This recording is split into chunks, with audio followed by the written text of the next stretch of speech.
Greetings. Welcome to In the Time of Coronavirus. I am your host. I am the star of the show. It is my show. It is my podcast. It is coming to you from the bedroom I live in on somewhere in the San Fernando Valley. We can't get in a podcast studio. So what do? You got to be in front of cameras. You got to entertain the people. You got to impart your wisdom to the people. What do? You improvise, you adapt, you overcome. The unofficial credo of the United States Marine Corps. I've said it before on the show, I believe. Look, I don't remember much, to be honest with you, from show to show. I don't have a research team. I don't have continuity. I don't have script supervisor. I don't have a producer. I don't have any of that. So, Clint Eastwood, Heartbreak Ridge, drill sergeant, gunny sergeant with the Marines. I'm a gunny sergeant, I think. And my one great regret in life was... I never joined the Marines. I was never in the Marines. I would have liked to. If I could go back in time, I'd be a Marine. Although I don't know if they'd keep me. I'd probably be doing a lot of complaining. And in the movie, the Marines were complaining about how they had to go like on a 10, 20-mile run every morning if they didn't have the same color T-shirt as their drill sergeant, played by Clint Eastwood. And he'd get them up at 4 a.m. instead of 5 or 5 instead of 6. They'd be pissing and moaning. And he'd go, "You're Marines now. You improvise, you adapt, you overcome." And so, Smart TV Networks offers up 7 channels. I'm partners in it. I'm the talent coordinator for it. Go to smarttvnetworks.com or smarttvnetworks.com/comedians/ if you'd like to submit content to be on the stand-up comedy channel, the Speak Your Mind channel, the podcast channel, Veterans of Comedy. If you're a veteran, we have a channel called Veterans of Comedy. Look for Will C. Clifton or me on Facebook. I'm on Facebook as Howie Walfish. You can email me at howie@smarttvnetworks.com. We have original films, original short films, original TV series, web series. So you bring the viewers, you make money. It's just like YouTube. It's just like network TV. Whoever put asses in the street seats, eyes on the screen. We sell ads. You bring your rich uncle as an advertiser. We have a deal. We have work it out. You get your share of the money. We get our share. In the meantime, streaming networks, Roku, Amazon Fire TV. You have a lot of options. So if you're on your couch and you're bopping around and you found me, I hope I'll hear from you. I've talked about a number of things in the first 6 episodes, and I finally got my tripod. The first couple, I was holding the camera in my hands. I was getting input from people I know. They say, I'm getting seasick watching you. And then I found a way the camera has a little stand on the back. I propped it up on a cardboard box. And, but now I bought a tripod. It was pretty cheap. And it's a selfie stick. I think I've taken one selfie in my life. But here I am. And I also learned from my partner. I'm going to break the rules again right now. I'm touching my face. I learned from my partner that to do landscape, which is how you're seeing it now. I was always holding the camera, vertical. Now it's like horizontal, sideways. And to turn the camera around so I'm facing the back of the camera because the back of the phone, because the camera on the back of the phone has a higher quality resolution or whatever. So this is the first time I'm trying this. I don't even know how it's coming out. I'm not going to stop to check it. I'm just going to assume this is coming out. And you might see some kind of mess behind me. I'm a messy guy. I'm in my bedroom. I think I got it set up so it doesn't just look like me on a couch and you're not going to see any of my personal mess. One time I took a picture of my dog. I put it up on Facebook and, he was behind him was the mess. And my friend I grew up with said, How? My name's Howie. He goes, you got to take that down. It's a mess, man. Women, And I'm like, listen, my response to that was Einstein was a slob. I don't know how we did with women. I don't really care anymore. I will say this. I've been seeing more and more memes or statements on Facebook. Once you decide you don't give a fuck what anyone thinks, it's incredibly freeing. And it's true. And I'll discuss again this important stuff. My acting teacher used to scream at us, "Phooey on the audience. You do it your way, baby. You dig it, you do it your way." So this is my way. And anyone that doesn't like me can just turn it off. And anyone that wants to hate on me can send me an email and whatever, let's just try to get along. Can't we all just get along? That's another thing. The polarization in the time of coronavirus, the whole hate Trump, love Trump, support Trump, blame Trump, all of it is getting worse and worse and worse and worse. And I have a friend who's in the entertainment business who's worked a fair amount. And a strong guy. He's done like bodybuilding stuff. And and real bodybuilding, not the steroids and all that. Great guy, out of Brooklyn, New Yorker, Italian guy, and he posted on his Facebook page. He said, "If you're a Democrat, unfriend me, delete me. You're destroying America." I mean, really has gotten pretty upset with what he's perceiving as really bad stuff by the Democrats. So I sent him a private message. I said, you're really rolling the dice on working in this town, because LA's there's a lot of in the closet conservatives. Unless you have fuck you money, you can't. Especially now with Trump, more than ever, you can't. It's not good to acknowledge it. You agree with Trump or you like him, or certainly fully support him. And Antonio Sabato Jr. at the 2016 election, he was for Trump. I don't think he's worked since. It's not right. It should be about talent. But there's a lot of, the vision of Trump is so much hatred, so much belief that he's a racist and all this stuff. And I talked to one man the other day, the only person I know that's had firsthand experience of him. And he did tell me what I already knew. He's a raging, egomaniacal narcissist. I mean, okay. Some people feel he's destroyed the country or he's destroying it. Some people feel he's been the greatest thing. My thing with presidents at this point in history, going back to W, is if America stops standing with Israel, that's the end of freedom. I'm just telling you. And I'm not a Bible thumper, although I know many Bible people, I call them, they know the biblical prophecy. A lot of people, of course, are talking about this is the book of Revelations. This is the first horseman, pestilence. I Googled this. The first horseman is pestilence, and that's what a virus is. And then there were like billions of frickin' locusts running through Africa and the Middle East. They were showing video. The sidewalks look like they're moving. There's so many of these locusts, and they're eating up the crops. They're eating up the crops. Like, who am I to? I don't know. I can't. I go on instinct, and right now my instincts regarding is this the book of Revelations happening right now? I can't say it isn't. I can't say it is. I'm not certain.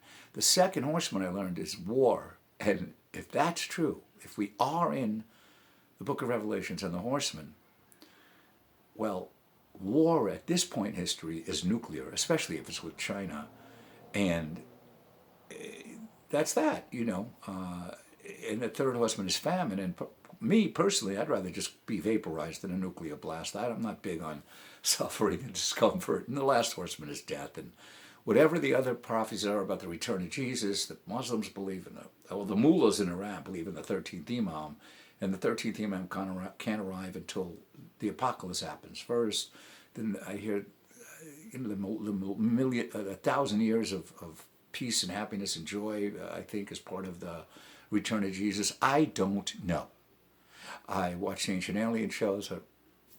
No shock to me if we wake up tomorrow and there's motherships over every major city, and they come out of Antarctica, or a number of people in positions of power, wealth, and influence announce themselves as actually being, advanced extraterrestrials, and they're going to put an end to all this madness. They're going to stop the disease. They're going to disable all weaponry. There will be nuclear war, and all this shit. I don't know. I do know this. There's one person that started to really work my nerves, and I don't usually use this expression, but I'm going to use it now. And I wish this person would shut their fucking pie hole. And who is this person? He's a technocratic megalomaniac. And this term was given to me by a fellow I met on Facebook who's becoming a pal. He's Norwegian. I'm not saying any names right now without permission, but he asked me to write a couple of articles, and he thinks that I might be able. He deals with online magazines and gets syndication, and I've got a voice, and he recognized, in some of my posts I can be entertaining. I'm strongly opinionated, whatever you want to call it. My only concern is entertaining, imparting wisdom, and increasing my earning power. I don't know why that would be a surprise to anyone. And yeah, sure, I'd love celebrity. I could do a lot of good with celebrity. In fact, one of my favorite animal rescues is Stand Up for Pits Foundation. Rebecca Corey, awesome. Look for Stand Up for Pits Foundation on Facebook. I became a huge pit bull fan because I a beautiful little 55-pound red-nosed pit bull was abandoned in front of my house. It's got to be 13 years now. And I was living with a girl at the time. She had a standard poodle, Max. I loved that dog, calmest dog I ever knew. We went outside. This dog at 1:30 in the morning is just tied with a big rope to the telephone pole. He wasn't fixed. I told her, be careful, that's a pit bull. She went over to him, and he just rolled on his back and just loved me up. He's just a love bug. And that's when I learned about the whole bad rap on pit bulls. They're the strongest dogs in the world, pound for pound. They'll do anything, fiercely loyal, anything for their master. And above all else, I value loyalty. And, loyalty and justice. And that's why they fight them. To please their master, they'll fight to the death. And they're incredibly protective. And she had an experience with one called Angel, and it changed her whole life. And for 10 years running, she's goes around the country with 7, 8, 10 comedy shows every year in different cities, stand up for pits. And one of her big supporters and her friends is Kaley Cuoco, who, forgive me, I think she's known for the Big Bang Theory, but she's a TV star, and she's got a lot of, recognizability. And she went on Jimmy Kimmel, and Kimmel right now is doing all the celebrities he's interviewing. He's offering a donation to the charity of their choice, the nonprofit of their choice, and God bless him for that. Wherever I stand on agreeing or disagreeing with him on any particular subject or issue, he's a righteous guy with that. And so he's making a donation to stand up for pits. And my guy, this Merlin, his name, Merlin the Magical Pit Bull, big fan of the Arthurian legends. April 30th will be a year since I had to send him on his way to doggy heaven, and I do believe there's a doggy heaven, and I believe in that doggy heaven for anyone who's lost a pet, a cat or a dog. I believe that in that pet heaven, they get to do everything they love to do the most, eat all the treats they want to eat, and the best part, I believe, there's an alternative universe, you and or your family, whomever that dog or cat hung out with. Dogs are much more interactive generally than cats, and so Merlin loves to play fetch, and he loved his treats, and it gives me comfort. And it's tough. They say that losing a pet is tougher than losing a loved one for many people, and you understand why, because they really are unconditionally loving. But the main thing, Mike, getting back to my point, Kaley Cuoco is Cuoco. I believe that's how you pronounce her name, and God bless her. She is a star, and she uses her celebrity to do good to help our four-legged friends. And what animal advocates say we are their voice. And by the way, I hope you like my shirt. I think it's pretty cool, and I wore it, bring a little color. Soon I'll be, more official, like sport jacket and collared shirt, and maybe even a tie, maybe a suit. I don't know. We'll see. And standing up, we'll see. It looks like the motivators I've spoken about before again. There are two gents I know then, and one is doing good for himself, and I drive him crazy. He thinks I'm out of my mind, and he wants to be my sidekick, my co-host, whatever, and deal with what he considers my madness, and he just cannot understand some of the viewpoints I have. And so we're pretty entertaining together, and he's certainly very opinionated and outspoken, and he's buying the cameras, and he has a house, and he's making a bedroom into a podcast studio, and we have his friend who knows how to do all the tech stuff. So all that's coming. So I want celebrity, yes, because there's a lot of good that can be done. A lot of people hate the Hollywood elite these days. Come on, man, the Hollywood elite has entertained us for years. Yeah, some of them are wacky, they're weird, they're odd, they're not living the life most of us are living. They're a little out of touch. Not all of them. I've served dinner and lunch to many of them. I've met many of them at parties. I've been in Los Angeles for decades. And if you work in the restaurant business here, you're going to serve celebrities.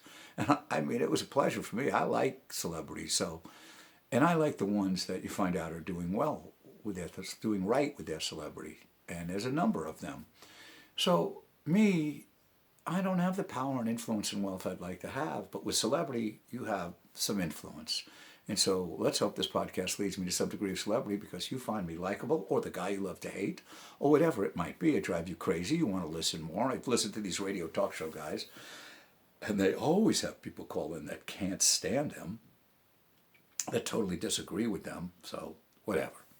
Anyway, I was mentioning about the guy that I want to shut his fucking pie hole, and that's Bill Gates, the technocratic megalomaniac. Say what you want about Trump, it don't matter. People hated Clinton, people hated W, people hated Obama. I've never seen hatred like I have seen for Bush. I mean, for Trump, and I understand that. I grew up in Queens, 15 minutes from him, worlds apart financially. I get his bombacity and arrogance and the things he does and says. And I didn't say I support him. I didn't say I love him. I didn't say I agree with everything. I understand because I grew up with guys like that, and I carry a fair amount of arrogance. I haven't. I've been humbled the last few years. But I can be arrogant when necessary, and it serves you well at times. I prefer the leader of my country have a degree of arrogance as opposed to any sort of being a shrinking violet. We need somebody that, you know, is like able to say fuck you, don't fuck with me. I mean, whoever they be, Democrat, Republican, man, woman, black, white, it doesn't matter to me. They gotta be able to let the bad guys know, you know, fuck you, don't fuck with us. That's how I see it. Maybe, you know, I'm born to a Jewish mother, not an observant Jew, but 9/11, I had a big awakening for me, and it's like, okay, they're enemies, and okay, where does Bill Gates play into all of this? A lot of conspiracies about him with his wife and their vaccinations throughout Africa and all this shit in India, and there's all these stories about all these children that were damaged or dead. There are people that believe it's very premeditated, very much an agenda. They want to do population control. So I've said to these people, look, when you say that, you're making it's worse. I mean, a date rape accusation or a rape accusation is heinous enough. But they're calling Bill Gates and Melinda Gates mass murderers, basically. And I said, hey, you know, come on. But what's pissed me off about this guy is he's not an elected official. I don't recall anybody ever voting him for any office, voting him into any office. I tend to believe that he did steal his idea because my instincts when I see him, and this is really petty, and I know this is really petty, but I don't like the way he looks. I always figure, how would this guy do if he walked into our schoolyard where I grew up in Queens? And I don't think he'd do very well. Although I won't deny that he's got a high level of intelligence, and that might have played well for him because he might have been able to help the kingpins of the neighborhood, as it was, the most arrogant guys, the toughest guys, win money gambling or just to give them input on how to make money. That's where he would have had his saving grace. I guess he is recognized as a geeky nerd, whatever, but he's the one with the billions of dollars. And he keeps talking about what to do with the coronavirus deal and the vaccinations. And I'm like, wait a minute, I don't recall this president or the prior president or Fauci or anyone appointing them to any office regarding anything to do with Americans' health and human resources or anything like that. Who the fuck does this guy think he is? I'm sorry. It's not, shut up. It's not your business. I mean, you wanted to throw billions of dollars. God bless you. That's the right thing to do. You got, I don't know, what has he got, 90 billion? I don't know. These guys with the billions, it's so ridiculous. Peel off a couple and give it to someone you can trust in the government or some committee. There's very few of them. And get those checks out to the people. Not 1,200. Get Americans 4,000 a month. If all the billionaires came together and said, look, I'm going to peel off $2 billion. So instead of $40 billion, now I only have $38 billion. I think I can get by with $38 billion. You know, Bezos should be to me. And listen, I'm an unashamed, unabridged capitalist. I begrudge no one creating obscene wealth. I want obscene wealth. But at some point, you got to understand, part of that comes from the community, the country, the people. They help. They buy your products. How can you not, when you have that kind of wealth, and we're in this kind of situation, how can you not be obscenely philanthropic, obscenely generous, obscenely charitable? It goes both ways. And I think, actually, I never would have believed I'd think like this or say this, but I think in a time of national crisis, those who have net worths at $1 billion or more, certainly double-digit billions, should be required by law to peel off a minimum of $1 billion for every double digit. Like if you have 10 billion, you got to give up $1 billion. You got 20, you got to give up 2. You got to help, man. There's going to be epidemic of suicides, domestic violence, domestic homicide, neighbor homicide, stranger on stranger homicide on the roads, in the markets. There's going to be a lot of fights in the markets soon because of the mask. Now they're saying you must wear your mask. And I have a particular friend who's very much man of principle, and he's not going to stand for going in a market and seeing someone not wearing their mask. He's going to walk up and say something, and I'm like, dude, people are on edge. People are like Michael Douglas and falling down. You got to be careful. You got to be really, really careful. And people are simmering. They're in shock. The shock is dissipating. What comes after shock is rage. You know, there's 7 levels of death, 7 stages in the aftermath of death. The last one is acceptance. No one's at acceptance right now. And now they're out in the streets. The people are starting to protest. The protests are going to turn into riots. You cannot lock up the American public. Give them $1,200. Tell them they can't go to work. 30 million people out of work. All this great economy went down the tubes. You know, people are saying, many people are saying the Democrats like this. They don't want, you know, they don't want things to be good, so this will help get them get rid of Trump. And then others are saying, what are you offering up, Biden? I don't know how many people I know on both sides of the aisle that say Biden's got dementia. I think Biden's running mate, I'll put this on the record. I think Biden's running mate is who's going to be running for president for the Democrats. I think that the DNC does not want him running for president. This is my personal instinctive feeling. I think he really might have dementia. I don't know. I'm not a psychologist. I'm not a medical professional. I'm not a neurologist. It is a little odd, some of the things he does. And I'm not saying Trump is like, you know, perfectly well-spoken and all that. He says all kinds of crazy things. I know that. But I don't think they either get he has to pick a woman of color, or he could pick Cuomo. And then as they get towards the summer, I think Biden's going to be diagnosed either for real, or they're going to let him know, Joe, come on. You got to come out and say that you've been diagnosed with dementia or with, you know, the threat of another aneurysm, but you're turning your presidential candidacy over to Cuomo, Oprah. I've been guaranteeing for well over a year that Oprah would run. But being that we're in the time of coronavirus, I believe anything's possible. You know what else is possible? Hillary would never be second banana. But if she knew going in that Uncle Joe was going to be stepping aside, it's no shock to me if it turns out that Hillary's the running mate. No shock if it's Kamala Harris. No shock. Elizabeth Warren, I don't know, man. I just think all those people in the heartland, in the South, I don't know. You got to have a woman of color. That's what I believe. Or you could have Cuomo because of how he now has celebrity. I've said this since Trump got elected. All future presidents will be celebrities. Even if Biden won, Biden is not just a politician. He does have a degree of celebrity at this point in time because of his 8 years as a VP, but also the character that he is, all the gaffes and the various YouTube videos. And he's just a character with the touchy-feely, the affection. People, some think it's creepy, some think he's just an affectionate guy. I know what I think, and, you know, he's a character. And he had, you know, his son Beau died of brain cancer. Beau was a defender of freedom. Beau was he actually said it should be Beau running, not me. And I would have been happy to see Beau Biden run for president. I would have given him a lot of consideration. The other son, Hunter, I mean, come on. There's definite corruption there. There's definite cronyism. I don't know how anyone can deny that. And I'm not hyper-partisan in any way, you know. I'm more libertarian now than anything. But can we be libertarian right now and let everyone just go out and crowds or, you know, this virus? No one knows the truth anymore. I don't know how we're supposed to know the truth. And it has led to, one other thing I mentioned, this epidemic of suicides, domestic violence, domestic homicide, stranger homicide, neighbor homicide. I believe all that's coming, and a major increase. Of course, alcoholism and drug addiction, way up. But I'll tell you what else is coming is depression and anxiety. And I just wanted to address depression for a little bit in case anyone watching this is starting to fall into it from coronavirus times, or they already had it and it's just getting worse.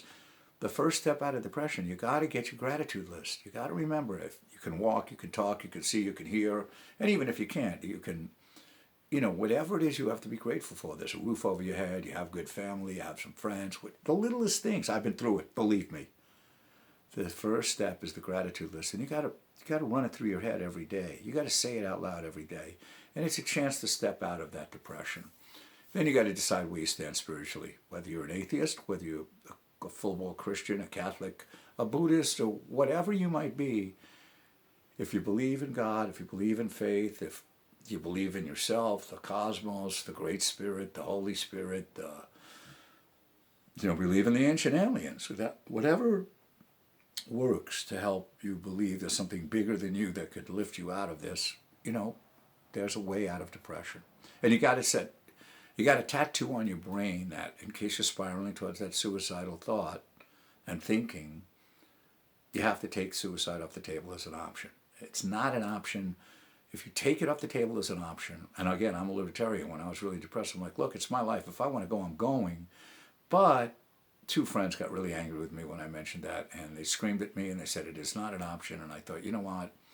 That's a healthy way of thinking. If it's not an option, your brain, your mind will go in a different direction as you spiral into depression. And the other thing is what my therapist told me years ago, that when he was depressed back in his youth, he would ask himself, or if he was headed towards suicidal thoughts, he would, I wonder what tomorrow will be like. And the thing is, for a lot of people I see getting worked up over little things, I'd say, look, worse things have happened. Worse things have happened. You know what? In all honesty, in my lifetime, I mean, 9/11 sucked. It was bad. But I think probably for me and for a lot of people, this is the worst thing that's ever happened in our lifetime. It's not quite World War II, you know what I mean? But it's a turning point in history. Nothing will ever be the same, I don't think, or it's a long road back. When we come out of it, how many people will go to sporting events, even if they say it's okay? How many people will greet with a hug and a kiss or shake hands? I don't know, man. I don't know. So, and you know what else I don't know? I don't know if this thing is still recording because I'm looking at the back of the camera. So I'm going to get up. I'm sorry if this is disturbing. I got to look and see if it's still recording. Here I am. Hold on. Yes, it is. It is still recording. And I'm just going to wrap it up because I think I'm at 26 minutes. And the space I have on this, the SD card I have in there, I only got 16 gigabytes. I got to get a second SD card. So look, if you're spiraling into, they have a lot of suicide lines, but look, wherever you stand spiritually, if you're really heading towards severe depression that's heading you towards suicide, they say there's no atheist in a foxhole. I saw Unbroken. The fucking guy, I mean, he's unbelievable. He spent 47 days in a life raft, you know, on the Pacific Ocean. I mean, I don't know. This guy's the toughest guy that ever lived. And he gave his life to God in that life raft. You know, he said, you let me. And then God took him to a Japanese prison camp where he got beaten regularly. I mean, the guy's amazing. I saw the interview with him when he was like 97 years old, and Angelina Jolie, who directed the film, came in the room. And he was just, the guy's unbelievable life. So that's one last resort. If you're really at the point of swallowing the bottle of Ambien or Xanax and washing it down with a bottle of vodka, I'm just saying, I'm not preaching, I'm not proselytizing. I'm saying if you're at the point of actually, you're going to slit your wrists, you're going to swallow the pills, you're going to jump off the building, before you do it, it's just worth saying, fuck it, God, it's in your hands. I'll give it up to you. I'll give it one more day. I'll put it in your hands.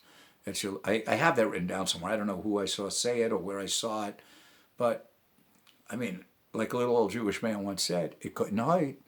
Better that than being dead, I think, although some people would say, no, actually, better off dead.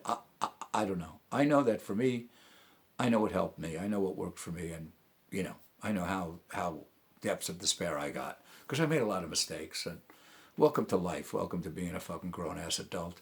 So anyway, you know, whatever mistakes you made, they're not as bad as you think. And unless, of course, you're running around raping children, then you should kill yourself, definitely. You know, on that note, all I can suggest in the time of coronavirus is, you know, watch me. Let me try to get through to you, entertain you, impart some wisdom, lift your spirits, and keep the faith. Keep the faith. This is my name is Howie Wallfish. I'm going to legally change it to Mr. Howie W. You're watching me on smart TV networks on the podcast channel and or Speak Your Mind. And you want to go to, if you have any content you'd like to submit, smarttvnetworks.com/comedians/ and you'll see there's a release form, and you can email me with any questions, Howie@smarttvnetworks.com, and I am on Facebook at Howie Wallfish, and I am on Instagram, Mr. Howie W. I'm not that active with it. I really should have like a 22-year-old at my side for all this tech stuff, which is another reason I want to attain celebrityhood and have huge earning power. I just would rather let someone else do all